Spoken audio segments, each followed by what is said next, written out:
이 대통령실에서 저출생 대응수석이 이 출산율 반등과 관련된 브리핑을 했대요. 이런 어떤 움직임들도 대통령의 그렇죠. 탄핵 기각과 복귀를 좀 우리는 당연시 준비하고 있다는 걸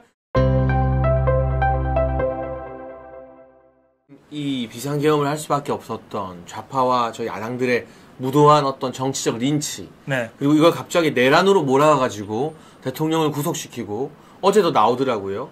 이게 국민들께 알리기 위한 비상계엄에 투입된 군 병력이 뭐 한 500여 명 근처인데 예. 대통령 체포하겠다고 3,000명이 동원됐다. 그러니까요. 예. 그럼 도대체 뭐가 내란인 것이냐라는 게 대통령님의 최후 진술 말씀에도 나왔던 걸로 알고 있는데 네.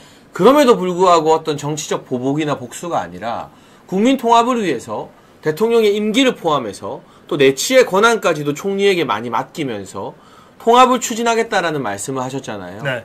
근데 방금 박사님 말씀에 또 너무나 중요한 키포인트가 있는 게 오늘 여론조사 나온 걸 보니까 헌재가 대통령님을 파면하면 41% 이상의 국민들이 이걸 수용 못하겠다고 응답을 해버렸어요. 당연하죠. 그러니까 이게 지금 광화문 광장으로 모이고 전국 각지로 모이는 이 국민들은 만에 하나 헌재가 파면 대통령 탄핵 결정을 내리면 그 누구도 이 국민들을 말릴 수가 없어요.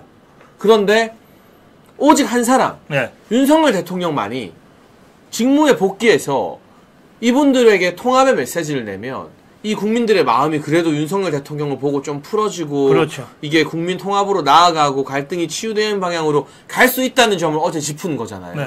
지금 이 탄핵 국면의 최대의 피해자가 윤석열 대통령이잖아요. 네. 그러니까 이런 상황에서는 가장 피해를 크게 입었던 사람이 우리 함께 가자고 해야 비로소 함께 가질 수 있는 거예요. 그렇죠. 네. 네, 그 점에서 저는 헌법재판관 4명이 정말 대한민국을 살리고 대한민국을 새로운 어떤 도약으로 가기 위한 징검다리로 도약대로 윤석열 대통령 빼고는 아무도 그 역할을 대신할 수 없다. 이런 데 대한 한목적적인 판단을 해주기를 바라는 겁니다. 그리고 트럼프 대통령 이야기도 나왔습니다. 대통령님의 최후 진술에서 미국의 트럼프 대통령은 취임하자마자 첫날 군대를 동원했다. 네. 국경 막고 우리가 다 봤잖아요.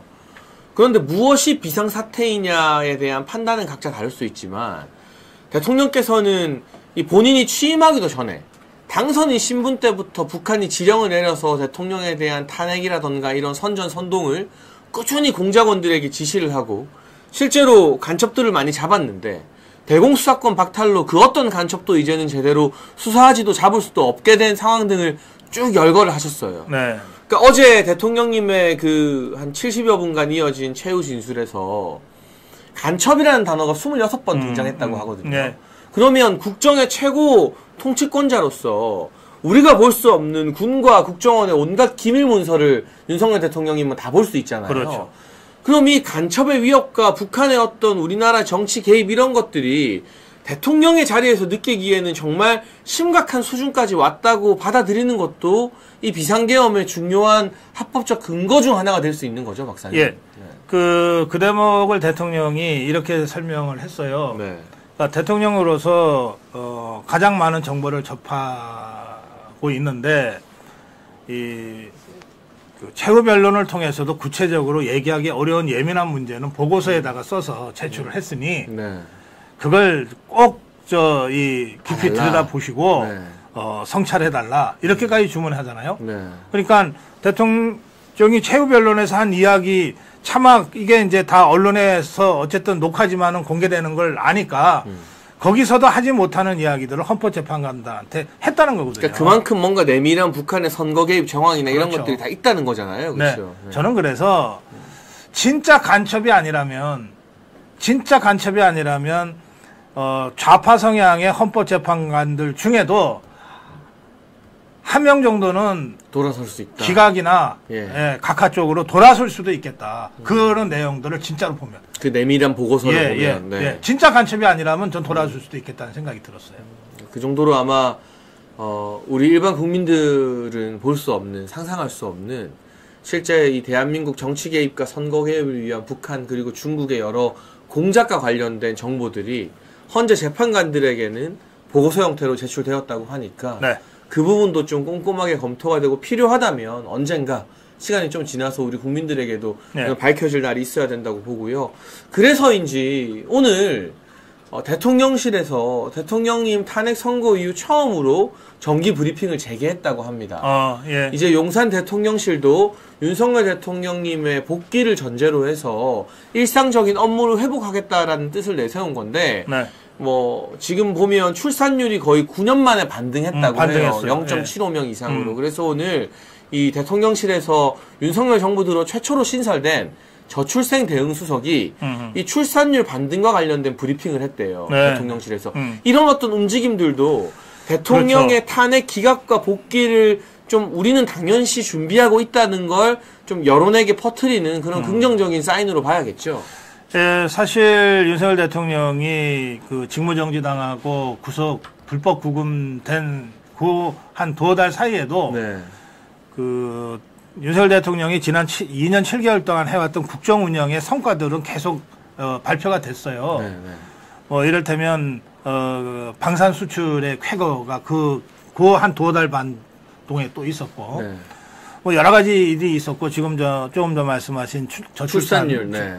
근데 이런 거를 대통령 직무정지 당하고 감옥에 가 있는데 뭐 이런 좋은 일이 있습니다라고 하기가 그렇죠. 불가능하잖아요. 네, 네. 그래서 그냥 다 넘어갔던 일들이 많습니다. 이제 대통령실도 어제 대통령의 최후 진술을 보고 확신을 가졌을 거예요. 이거 기각이 확실하다. 대통령 복귀가 임박했다. 그러니까 당연히 준비하게 되는 거죠. 그러니까 이게 여러분 정치적으로 어떤 의미가 있냐면요.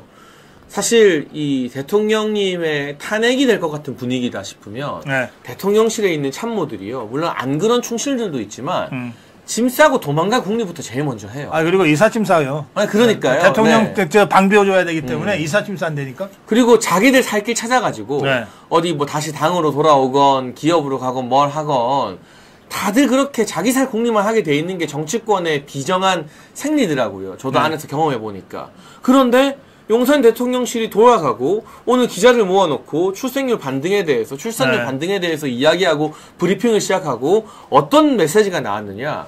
이 저출생 소송 브리핑 이게 끝이 아니다. 이제 주간 브리핑을 정기적으로 하겠다 했어요. 그럼 매주 한 번씩 기자들에게 대통령실의 업무 보고 정부의 업무 보고를 하겠다는 뜻이거든요. 그렇죠. 예. 그리고 또 한 가지. 어제 TV조선 단독 보도가 있었는데요.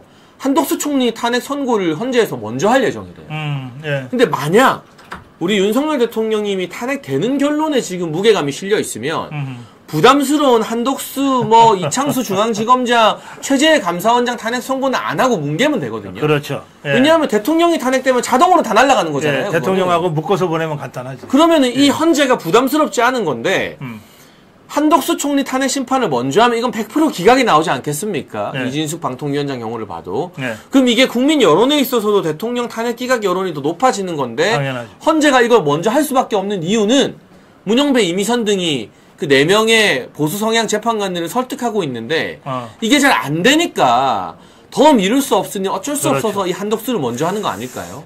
그런 점도 있고요. 이건 뭐 너무 이게 말이 빨리 나가면은 좀 해서 좀 조심스럽긴 합니다만, 왜 이거 윤석열 끝났다라고 하는 분위기가 만들어지면 네. 뭐 서로 공세하려고 앞다퉈서 인신 구속하겠다고 대들어요. 다 구속시키고 다 탄핵시키고. 네. 경찰, 검찰, 뭐 공수처, 뭐 서로. 그런데 이게 기각적인 것 같아. 분위기가 완전히 바뀌어서라고 하면 네. 또 서로 먼저 할 거예요. 그래서 저는 탄핵 어제 최후 변론 이후에 헌재 분위기가 지금 완전히 일변했다고 보거든요. 네. 그렇게 되면 그럼 우리가 뒤처질 수 없지 하고 서울 중앙지방법원 그래서 구속 취소 결정이 당겨져서 나올 수도 있어요. 그 분위기를 보고. 네. 예. 어차피 의견서 열흘 안에 제출하라 했는데 대통령 변호인단은 그 다음 날로 다 제출했잖아요. 네, 네. 오늘 결정을 내려도 하나 이상할 게 없어요. 그렇죠. 네. 그러니까 서울 중앙지방법원이 굳이 이거 열흘까지 질질 끌고 가다가 헌재에다가 선수 뺏기고 할 이유가 없는 거죠. 저는 서울 서부지방법원, 서울 중앙지방법원의 네. 구속 취소 결정이 언제 나올지 사실은 모른다. 오늘도 내일이 나와도 오늘 나오거나 내일 나와도 이상할 게 하나도 없다.